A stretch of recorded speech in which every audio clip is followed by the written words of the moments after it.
All right, no, I sat down. I almost fell. So what were you saying? I said it like when your daughter said you're gonna move to my neighborhood, you whatever she said, you weirdo or stalker or whatever she called you, and then I said she's gonna take that as you're not respecting her wishes, like you're gonna move there anyway. Fuck you. That's the only thing I said. I didn't say it for the same reason Brian said it. Yeah, I never thought about it that way. I wasn't trying to say fuck you to anybody. What I was trying to do, and he goes to me, how does that look on paper? You look like a fucking asshole. Right. And I said, what do you mean? He goes, on paper, if I was a judge, no matter what you say as far as your intentions are, it doesn't matter. He said.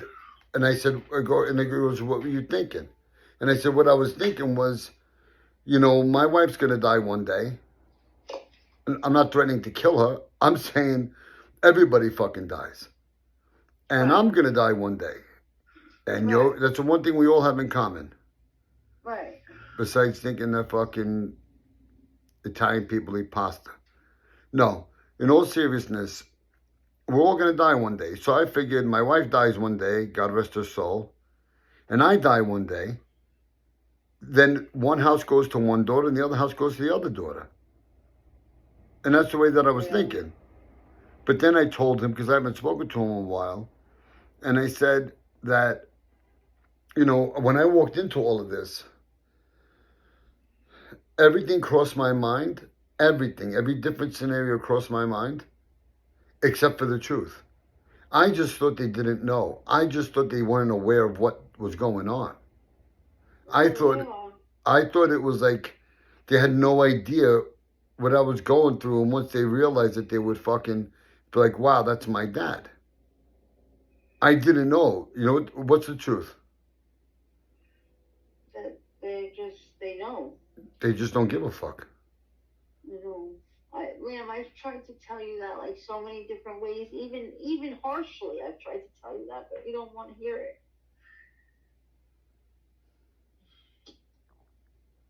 I just can't believe it. It hurt me to say that to you. It hurt me more than it hurt you to say that what I said to you. No, it did hurt me. It did hurt me. I didn't want to say that, but I wanted you to open your eyes and stop giving them so much credit for being blind and unaware. You were giving them almost too much credit than they deserved. I never thought about my babies. Huh? I loved them so much. I took care of them so good. I changed their diapers. I fed them. I read books to them. I bounced them on my fucking knee. I know. And they don't even care about me at all. I don't understand that. I don't understand. I mean, I don't understand how people could be so cold. I don't know. I don't care if you abused them. I would still. My father-in-law, I heard the stories from the kid Chris that worked for me, Chris Rosado. He was good friends with fucking Cami's brother, Rob. And he told me that Cami got that tattoo just to say fuck you to her father, the one on her ankle. And then... Really? And then Cami and her father used to get into fist fights, and she used to punch him in the face, and he would fucking crack her like a man. What? Yeah. And he used to beat her mother like fucking relentlessly. And then one day her mother had like a little fucking, she had black and blues and a little bit of a black eye from her hitting her. And I told her, Ma, come to my house and live with us. I will take care of you as long as you breathe on this earth. And she lived with us for 5 years, but the kids don't remember that she lived with us for 5 fucking years. She lived with us from like 2004. Wait, she left her husband when Cami was an adult? She left her husband fucking in 2004. Wow. And 2004, 2005, and she lived with us till 2010. We took her on cruises with us. We took her to California to go work on the Batmobile. We took her to fucking SEMA in Las Vegas. We took her to the Bahamas. We took her to Bermuda. We took her to Atlantic City. Wow. I bought her 2 cars. One of the cars I bought when me and Cami were dating. It was a fucking Chevy Lumina demo with 6,000 miles on it. And then she had to get rid of it with only like 25,000 miles because her husband used to beat the fucking piss out of it and not take care of it.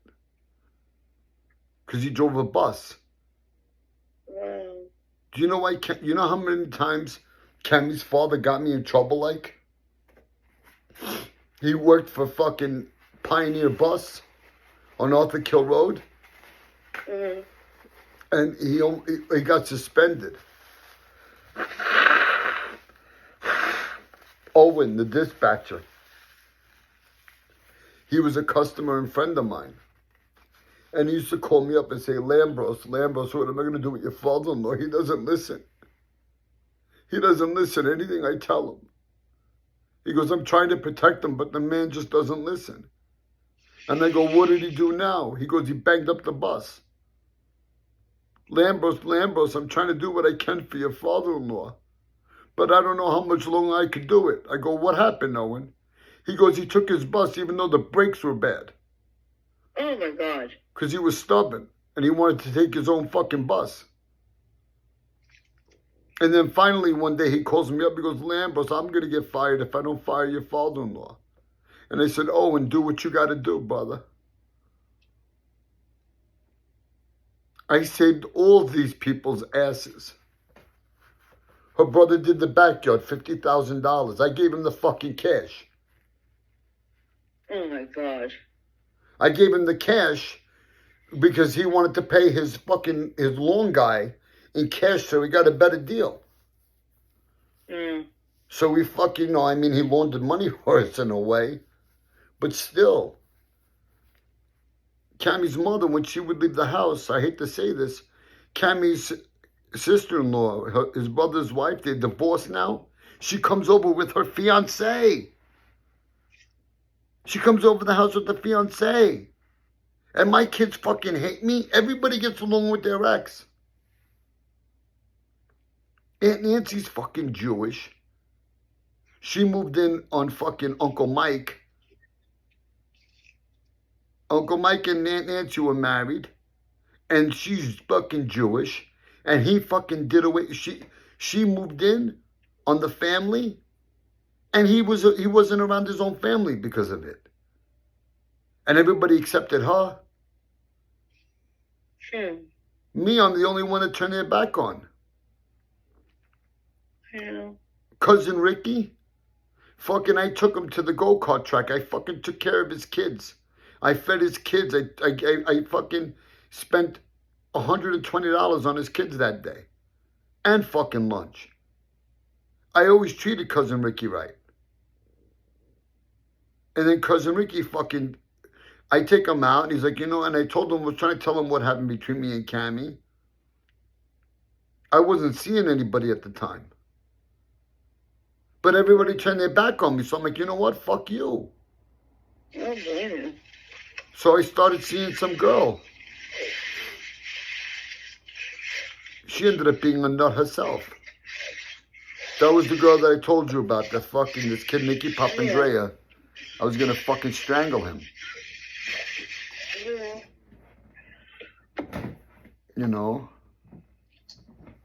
Fucking pieces of shit these people are. Yeah. Pieces of shit. My poor daughters, Andrea goes, it's okay, Daddy. They taught us about families in class. Families that get divorced. I didn't want to divorce my wife. Right. But she was fucking pissing all over me. Yeah, she was out of control. She scared the shit out of me. You tell somebody, what, are you trying to kill me? Yeah, whatever. And then they really are trying to kill you. Yeah, What do you fucking do? Anyway, you know what Brian said? He's like, Lambros, you live in the fucking past. He goes, let it go. If you got another week or two on this planet, just have a good fucking time. Yeah. He goes to me, why did you buy the house? Why did you buy the Grand National? Right. And I told him, why? Because at least I want to have a good time. I put 350 miles on the car. Did you know that? Wow. I hit the odometer and I had to put it. Hey, Mikey. Anyway. Right. Anyway, I'm chewing your ear off. I feel bad. No, it's all right. I'm going to come over and get rid of the easy pass. You coming now? Yeah. I'm sorry, but you got to come in first and get the key to the gate. The key to the fucking gate. All right. Oh, wait. I think I left it open. Whatever. I'm fucking crazy. If the gate's open, go in the back. I'll shut the alarm off. Right. Go in the yard. Tap on the window. Or let me know you're here. I'll shut the alarm off. You go get the easy pass. You turn the alarm on. You go shut the gate for me. How do I lock the gate without the key? The gate, it's unlocked. Yeah, but don't you want me to lock it? Yeah, lock it. Lock it when you go to leave. Okay, so don't I need the key to do that? No, because the gate's unlocked. They just said you're fucking crazy. Oh, what kind of key is it? It's a padlock? Yeah, it's a padlock. Oh, okay, all right. So where's Rocco? Outside already, waiting for me. In whose car? My car? Our car? Yep. You're driving, right? Please. No, I'm driving. I want to feel the car anyway, because the fucking light still comes on, so. What, now? Yeah. What happened? Rocco took it for a ride and who told you? What do you mean? I just went to go pick the car up. So who drove the car back, you or him? He drove it because I had my dad's car, but I got in it when it started. I wanted to see it. And the light was out? When he started it, I said, I want to see if this light comes on. So he rolled down the window and he started it with me right there. And sure enough, the light came on. Get the fuck out of here. I swear to God, why would I make this up and lose a day's work? Why would I do this? I'm not telling you that. I'm saying No, get I the know, fuck but out of these here. guys are saying nothing's wrong, and I don't believe them. No. And I don't want Sally to take a shit because they missed something. No. What happened is they told me it came up with a code. I'm gonna ask him tomorrow. Don't let me forget. Okay. I gotta go tomorrow and take Angela to get her car at my house. I want to get the car inspected, Grand National inspected. I'll ask him what the code was, and I'll ask James to bring me back the scan tool. Okay. Because I need Sally to work too. What are you going to use to come and help me? Huh?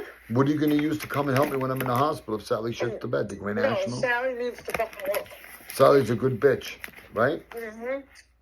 Sally's a sweetheart. All right, honey, I love you. Drive safely. I'll see you. Okay. Okay.